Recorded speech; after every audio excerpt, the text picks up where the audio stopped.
Hello, everyone. It's time for another preview slash impressions video. Thanks to Square Enix and TokyoRPG Factory for giving us a Steam code for this. Very appreciative of them doing that.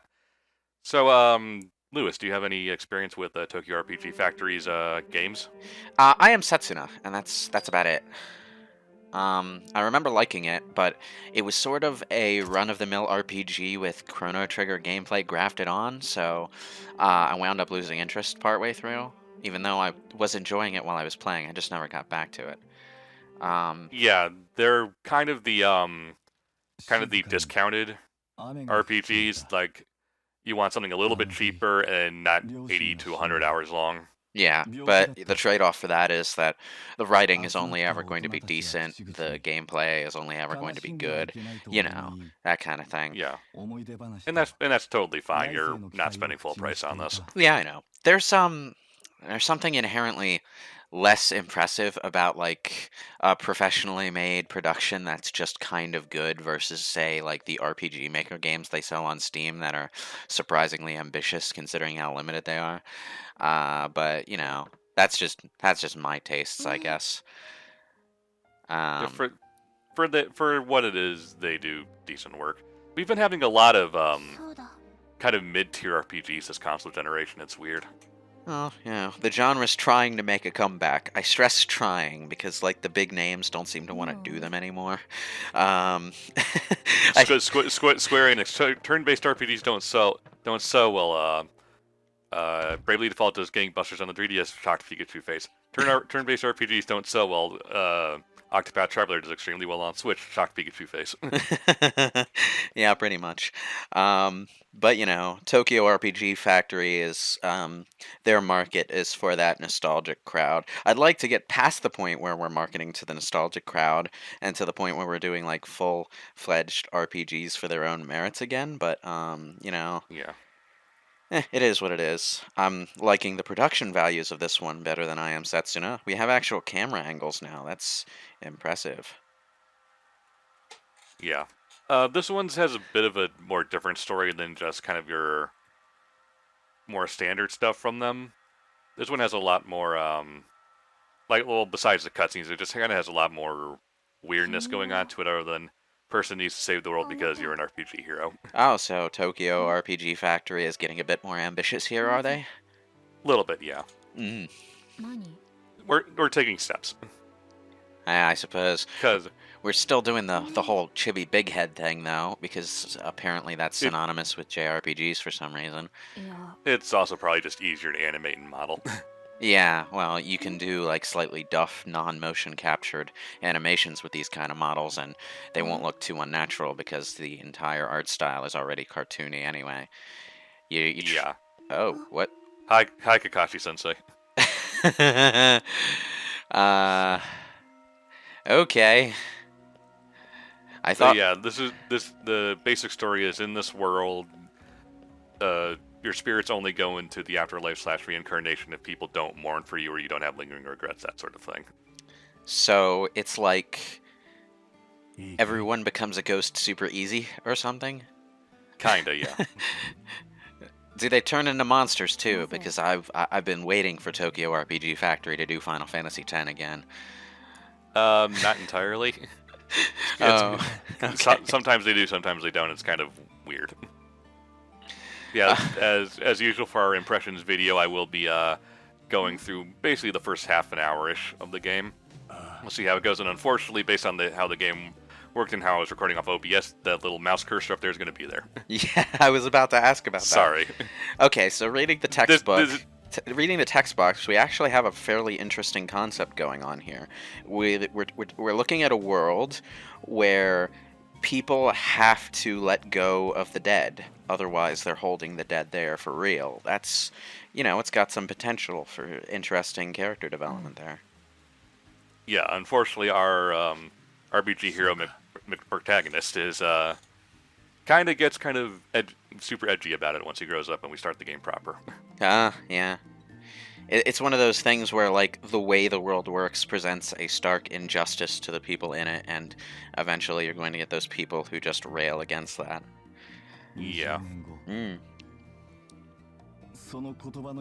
Yeah, this is the Steam version, and unfortunately I'm trying to play with the PS4 controller, which... Uh, yeah, if you're gonna play with a PS4 controller, you really should use DS4 Windows because not very many games are compatible with are intentionally compatible, I should say, with the the standard that uses.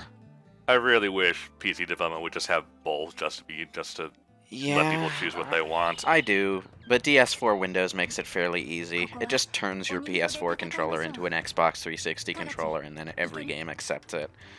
Yeah. Also, our hero protagonist has the two-color dye things. Oh, good. Heterochromia is always nice, isn't it? You know. Yeah, we're now spirit hunters for spirits and stuff. For once, I'd like them to actually do something other than just aesthetic coolness with heterochromia in one of these fantasy worlds, because that's something that, like, you can have, like, you can have, like, society be super superstitious about people who happen to be born with two-tone eyes. But, you know, the way they are with albinos, but, like, they never do. They just use it to make a character look distinctive. Okay. Yeah. Yeah, now we have unlike the last two, which were turn-based, we have a more action RPG here. Is it good action RPG, or is it Dynasty Warriors? Somewhere in between. You have stuff going on, like you have your special moves, you have your basic attacks, and you have other stuff to do, but it's not much more beyond that. It's not like you're constantly changing things up or doing combos and stuff. Yeah.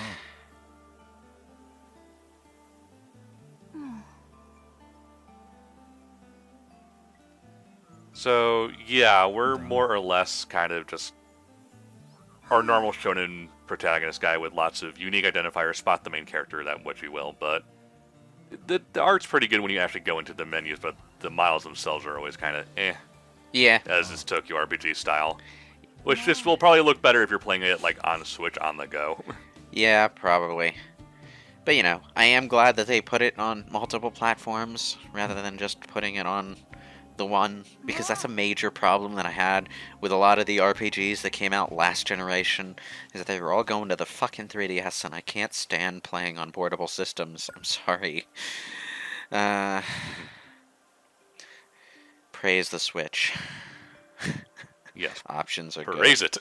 Options are definitely good. Yeah. So our first enemies here are penguins that are on fire. Oh, man.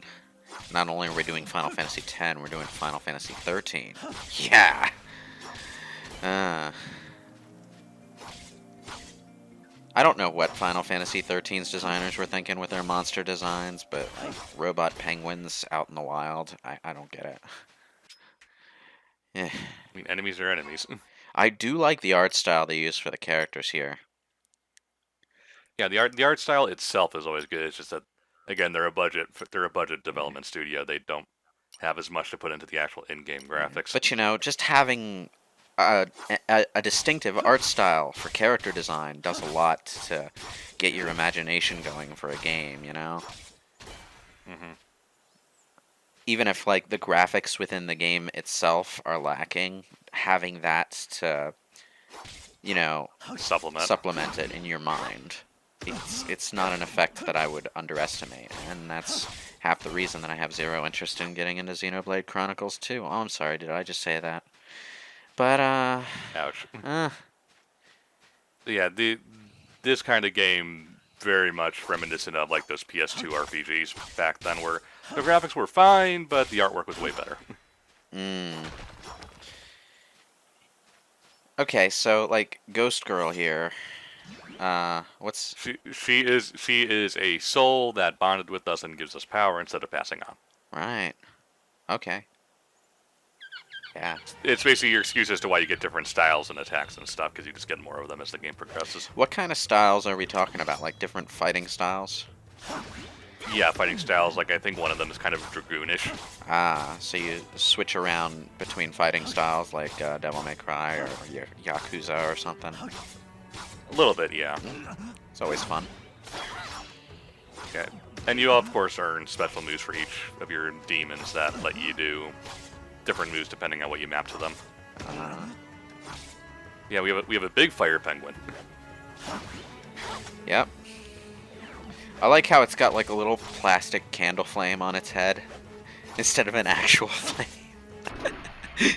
I am on It's fire. like one of it's like Kakwa. one of those cheap candle-shaped lights that you would buy at Walmart in the discount aisle, except it's got a monster penguin attached to it. Wait, All right, so go to Walmart, get a Halloween decoration, take the bulb off, and put it on a penguin you plush. There you you could go. switch between the material realm and the spectral realm. It's Legacy of Kain. Yes. Why is Ding. it that like there's no goddamn Tokyo RPG Maker game that I've ever played that isn't constantly cribbing ideas from other games? Because they're a budget studio. I mean, like, Which is while it is a negative in some regards, because they'll feel very samey to other games you've played before. On the other hand, it makes it very easy to explain what they are to people who play oh RPGs. yeah, but you know, I'm not saying it like it's automatically a bad thing. Some of my favorite games have just been amalgams of ideas that have been taken from other places. Horizon Zero Dawn, I don't think there's a single gameplay mechanic in that that hasn't been done somewhere before. But you know, sometimes just taking those ideas and combining them in ways that you haven't seen before is originality in itself. You know. Yeah. I'm not. It can be it. This is me trying to figure out what is mapped to the control button on my PS4 controller, and I just said screw it and hit the control button. Yeah, it does that thing that the PC version of Final Fantasy XIV does, where when you plug the PS4 controller in, the buttons are all in weird places. Yes. Yeah, yeah. You would think that Final Fantasy XIV wouldn't have that problem since its console versions are on PlayStation, but apparently not. You need DS4 Windows for that too. It has something to do with the way the two controllers like standards work. Like one of them's called like direct input and the other's X input, and I could never remember which one is which. But like most games are designed to be compatible with one and not the other. Eh. That's very strange. You think they would figure out a way to make that just be a standard There for PC? there are some games that have like a setting somewhere where you can set it to use one or the other. But not very many games bother with it. Probably because most PC gamers who want to use a pad own an Xbox 360 or Xbox One controller. Because Yeah. Windows is designed to be compatible with those now. Which is nice, but at the same time, if you're like me and you don't really do the Xbox thing very much, you're kind of stuck with DualShock, so... Yeah, I mean, I own a wired Xbox 360 controller, so I can get by, but I prefer my PS4 controller. And I could buy an Xbox One controller, but I don't want to pay that much extra money just for a little bit of extra comfort when my PS4 controller is right there, you know? Yeah. So, most of the time, I just DS4 Windows the bastard. Now, these monster designs are a lot more interesting than penguins on fire. Yeah, the Spirit Realm has a lot more out there designs, a lot more flashy colors, This is the because they want it to feel obviously very ethereal and not real. Yeah, this is the kind of atmosphere I associate with, like, oh, what's the game? Folklore on PS3. Can't say I've played that. I haven't actually played it either. I played a demo once, but I mostly hear about it from YouTube videos. Like Hyperbit Hero and Gaming Brit have talked about it at one time or another. It's a game that I really want, but it's one of those physical-only early-gen PS3 games. It's hard to find. Oh, they never put it on the PSN. Nah. Ouch. Yeah, it was like they didn't start doing digital distribution PSN games until like way later in the generation, so a lot of early games are disc only. And Folklore was one of the very early exclusives. So, eh. I need to get my hands on a copy of that game, man. But back to Oninaki. I am actually really liking what I'm seeing of this game. Does it play like particularly close to any specific game the way I Am Setsuna played close to Chrono Trigger? If you know of an RPG where you're kind of just running around and whacking things with your sword to gain EXP and do damage, then sure. Well, I mean, like, is it mechanically based on any specific old franchise, like, say, Legend of Mana, or, no, not Legend of Mana, but the Mana series, or Zelda, or Ys, or what? It may be somewhat close to Mana. It's again, its gameplay ideas aren't exactly new, but it's doing them perfectly fine. Mm. I guess what I'm asking is, are they deliberately playing the nostalgia card quite as hard as they did in I Am Setsuna, or are they trying No, to? I don't think so. Okay. It's cool to see them trying to establish more of an identity, because you can have like a really good brand identity in these low budget style games and be very successful. Atlas and Falcom are like both masters at that craft. And I'd like to see more developers do that. I'd like to see more low budget games out there, you know, just so that we're not constantly stuck in a mire of uber high budget productions. Or cheap indie. Yeah, it's like there's no middle ground for a lot of companies. It's either going to be like cheap retro style nostalgia or like super AAA photorealistic shit, which can be good, but if the entire industry is sinking that much money into every game they make all the time, it's not going to be very lucrative in the long term. Yep, one failure and you're kind of boned. Yeah. More games like more games of this production level, just to even things out, would it would be good for the industry on a financial standpoint, and I think developers need to make more of these games just to get more practice at not relying so much on graphics and trailer shots to market their games. Well, also it gives a chance for other people to direct smaller titles that don't necessarily have 5-year development cycles with tons of tech and hundreds of people working on them. That too. But like, lower production games like this, or like Persona, or Trails in the Sky, Trails of Cold Steel, Ys, and like basically a Fire Emblem Three Houses is probably another good example, and that being a first-party Nintendo game. You have to rely more on what you're doing in game and how that relates to the story to draw people in. You can't just rely on any one screen evoking a wow factor and expecting that to make up for the game's deficiencies the way a lot of AAA games have to do. So, it's just where I'm at as far as what I see in the industry right now. It makes me smile when I see a lovingly crafted mid-tier game. Yeah, no, I completely agree. I kind of miss that. It's why I brought up the PS2 comparison, because that had a lot of these kind of mid-tier games. Yeah. That may not necessarily have wowed you visually as much, but they were solid, and they did just enough different to have their own identity to make them worth playing without having to. Yeah, man. Early in that gen had the Metal Gear Solid 2 trailer tanker section to wow everyone. Yeah, the PS2 was a great console, but it was also the shittiest hardware that generation. It was the library that carried that one. Mm-hmm. What is this thing? I mean, I'm trying to get a look at it, but a dinosaur lizard. The flashy sword effects were kind of masking it from my vision. Yeah. I mean, we have our super mode, as you're off to have in these sort of hack and slashy kind of games. Can MK Leo win at Smash with it? That's the question. It depends on if he gets it in Smash at all. Knowing MK Leo, he probably will. Also, the math nerd in me, whenever I see getting hit, or when you go past the map that you haven't seen yet, one hit and you're dead. Oh. They want you to switch between the real and the dead world. Oh, I see. That's an interesting mechanic. You gotta clear the fog of war in the material plane before you go into the world of the dead. Yeah. Yeah, the math nerd in me, whenever I see the 75 exclamation point, 76 exclamation points, like 76 factorial. That's a lot of damage.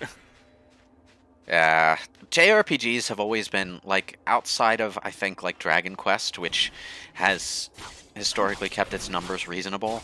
JRPGs really like big numbers for some reason. I don't. Why? Because it looks more impressive. It does look more impressive. I suppose it's the same kind of like power trip fetish that makes people go gaga over the newest Super Saiyan form every 2 weeks. But Yeah, I mean the only other RPG I know that keeps the numbers fairly small is Paper Mario. yeah, but like it's a far cry from stuff like the Dungeons and Dragons games where you're lucky to get like 12 damage. Yeah. uh, hmm. Oh, you fell off the ledge and died. Okay. Oopsie doodles. That's like when enemies make a bad step in a AAA game and ragdoll themselves to death. Yeah, here's our equip menu. I don't really have anything at the moment, so. So, can you like send your demon or whatever to attack for you? Yeah, that was like the dash double slice attack I did earlier. Ah, so it is folklore. Jesus Christ. A little bit, yeah.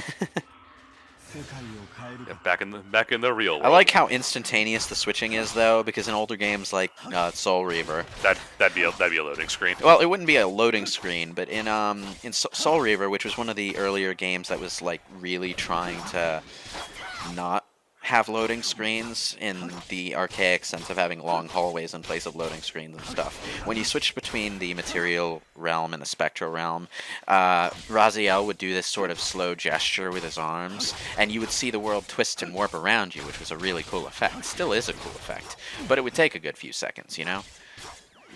Yeah. And here it's just like... AKA glorified load screens. Yeah. Here it's just like, whoosh, you switched. Good job. Yep.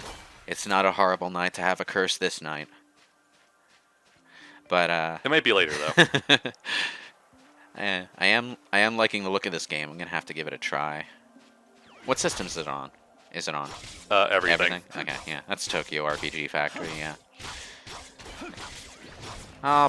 So, obviously, if you prefer your RPGs on the go, you'll want it on Switch, but obviously it's on whatever you want it to be. I'll probably get it on Steam now that I have a PC that can actually play games worth a damn. Yeah, this is as a slight aside, this is our first recording test of Lewis's new computer. Yay! It's a long, hard road to get everything to work properly on the damn thing, though. That's setting up new computers in a nutshell, unfortunately. Yeah, unfortunately, the manufacturer I went with, iBuyPower, seems to be like very good at assembling high tech into a hodgepodge mess of things that you have to fiddle with to get working correctly. I have 2 USB ports on the front of my rig that aren't working properly. There's probably a loose connection somewhere inside, and I'd love to like open it up and fiddle with them to get them working. But the actual case that the PC comes with locks like the 2 USB ports in this like isolated internal case that I'm not sure how to open. So and it's like, it's not a big enough problem for me to want to return the computer, so I'm just going to see if I can solve it later. I can't possibly make it any worse. That is indeed true. Yeah, we've had a couple mid bosses. I'll mostly end the video with the first real boss of the game. Once we get there. Yeah, bigger versions of enemies we had earlier. Game Design 101. Zoom. And then it fills in the area of the map that you that you just filled in yourself. Yeah, that's nice. Yeah. More penguins on fire. Yep, and dinosaurs. I do like that they throw a good, healthy amount of enemy variety at you in this early stage. Because, you know, a good It's a decent amount, but well, they're not overwhelming. You know, it's more than some games give you in the first area, and I think it's important to hit variety in the opening areas of a game, whether it be combat variety or variety of things to do, to give you a better feel for the kind of stuff you're going to be doing as you progress. It's also better than locking you in a room and having you do tutorials, which games are finally like letting up on that tradition. Like after years and years of doing that in every goddamn game, I'm seeing less games that do that now.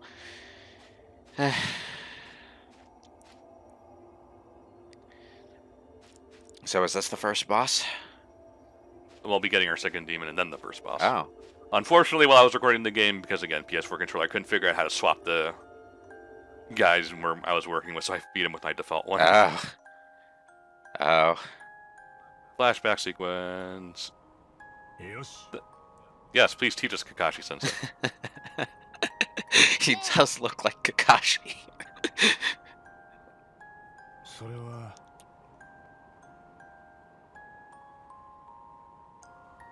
We're all different colors. How about that? You know, this is interesting. Spirits that can't move on, but have no memory of who they were. Like, how the hell does that happen? Isn't it? I guess we'll have to figure out when you play the game. Isn't it, like, supposed to be unfinished business or unfinished ties that hold the dead into the world?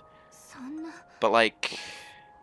Maybe? If nobody remembers them and they don't remember anyone else, they're just sort of cut off from everything. That's so sad. Yes. Uh... And our edgy shonen protagonist doesn't care. At least not yet, anyway. You know, eventually stuff becomes such a fact of life to you that you get jaded. That's true. I mean, you know, the difference between a really bad anime protagonist and a really good one really isn't whether or not they're tropey, but whether or not they write in substance within the tropes they use. That's basically what makes the good Tales of games, or the Trails in the Sky / Cold Steel games, or, you know, Persona, those kind of games. It's what sets them apart and makes them memorable.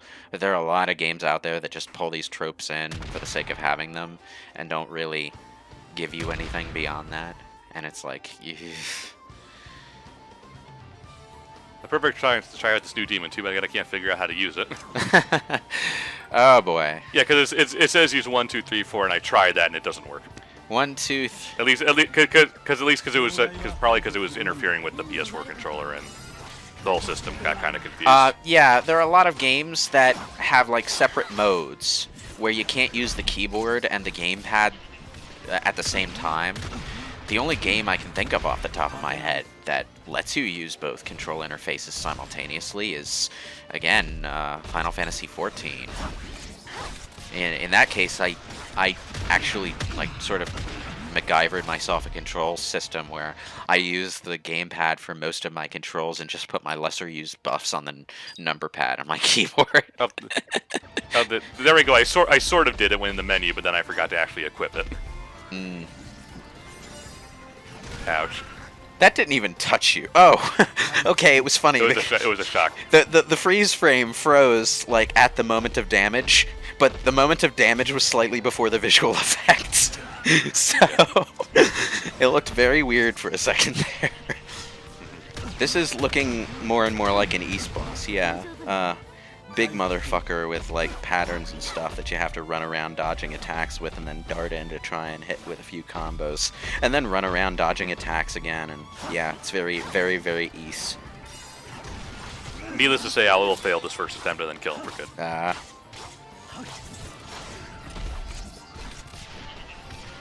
Because he has missiles and I don't. He's doing 11 factorial damage.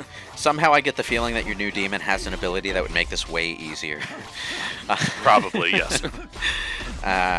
But I am to scrub, and PC gaming is not my strong suit, so trying to use the PS4 controller in conjunction with the keyboard. Yeah. Ooh. Ouch. Thankfully, this game is pretty generous with checkpoints. I just started the boss. Yeah. Which is always nice, and you don't even have to watch cutscenes, you just start here. Oh, that is definitely very nice. Like, you know, it's a common complaint, especially with PS2 era games, where you get an unskippable cutscene before the boss, and the checkpoint is always... And then you die. The checkpoint or your last save point is always before the cutscenes. You gotta watch 10 minutes of cutscenes that you can't skip. Ugh. Yeah. Fortunately, like, the game development industry has finally caught on to how inconvenient that is for gamers. I mean, we got stuff to do in the real world. We don't have time for rewatching cutscenes all the goddamn time, you know. Not anymore. We're not 13-year-olds with nothing better to do. On a standard day, I've got like 2 hours of free time between work and sleep. So. Ouch. Eh. Was that an ouch for my schedule or an ouch for the massive hammer blow you just took? Your schedule mostly. The hammer blow is an adequate visual metaphor for my schedule. Sad. That's so very, very sad.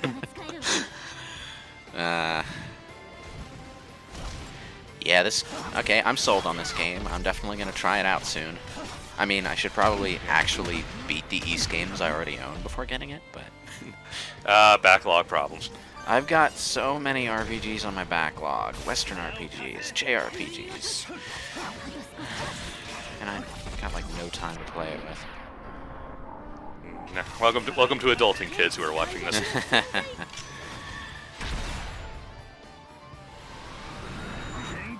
Cloud, is that you?